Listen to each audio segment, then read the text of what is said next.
Évangile de Jésus-Christ selon saint Marc. Jésus ressuscité dit aux 11 apôtres, « Allez dans le monde entier, proclamez la bonne nouvelle à toute la création. Celui qui croira et sera baptisé sera sauvé. Celui qui refusera de croire sera condamné.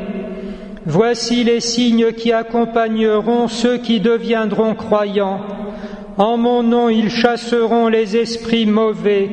Ils parleront un langage nouveau. Ils prendront des serpents dans leurs mains, et s'ils boivent un poison mortel, il ne leur fera pas de mal.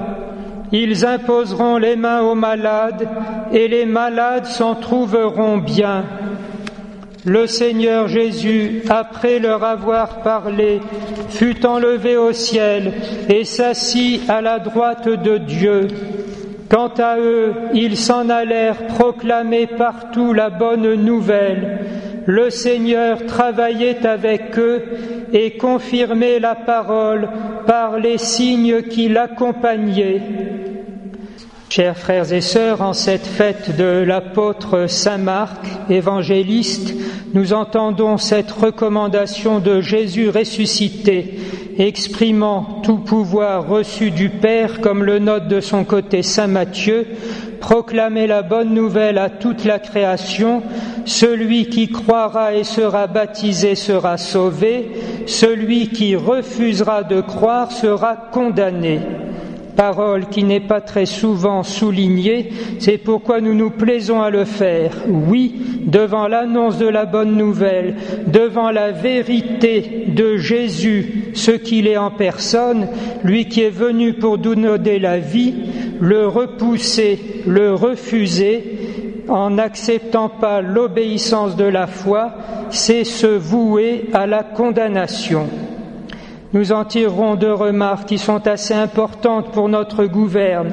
Tout d'abord, et contrairement à ce que l'on pense le plus souvent, nous ne serons pas condamnés d'abord par nos péchés, même les plus immenses, mais par nos péchés non confessés et non revus dans le repentir et le regret. Il suffit en effet, osons l'affirmer, de venir simplement se confesser, demander pardon, sincèrement, pour être complètement absous et recréé dans la liberté et la dignité des enfants de Dieu. C'est le moyen ordinaire de se débarrasser des péchés et il n'y en a pas d'autre connu. En revanche, ne pas venir à Jésus qui est la miséricorde, c'est s'ouvrir au désespoir d'une perte éternelle. On comprend comme ces propos assez simples sont comme la dénonciation du relativisme partout et qui nous habite tellement, une vraie tyrannie, une dictature dont d'abord Jean-Paul II puis Benoît XVI ont essayé de nous affranchir. L'emprise est tellement forte, sans vouloir s'étendre beaucoup sur les derniers événements, mais après avoir fait éclater la vérité de façon quasi universelle, persévérante et durable, le mensonge semble encore vouloir s'imposer et même les bons feraient mine même de se résigner à retomber dans un jeu de parti complètement minable et en tout cas pas du tout à la hauteur des défis que l'on pensait relever. Benoît XVI, Joseph Ratzinger, commentant ces quelques versets de l'Évangile selon saint Marc dans son livre sur Jésus de Nazareth, la passion et la résurrection, rappelle cette remarque étrange. Jésus s'en va et pourtant il est avec eux pendant qu'ils annoncent la bonne nouvelle, attestant la vérité par les œuvres qui l'accompagnent. Il explique différentes choses. Retenons en tout cas, c'est bien Jésus lui-même qui est là. Nous n'agissons pas seulement sur son ordre, ni même seulement dans son esprit.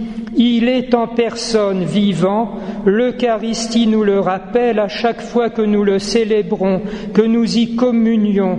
Jésus lui-même ressuscité, qui atteste encore maintenant la vérité de sa parole et de ceux dont nous portons témoignage. Quant aux œuvres, le pape remarque humblement ce sillage de lumière depuis 2000 ans. Il est impossible de douter, alors nous devons avoir le même aplomb et la même simplicité, le même courage devant le mal et dans l'affirmation du bien que Jésus lui-même.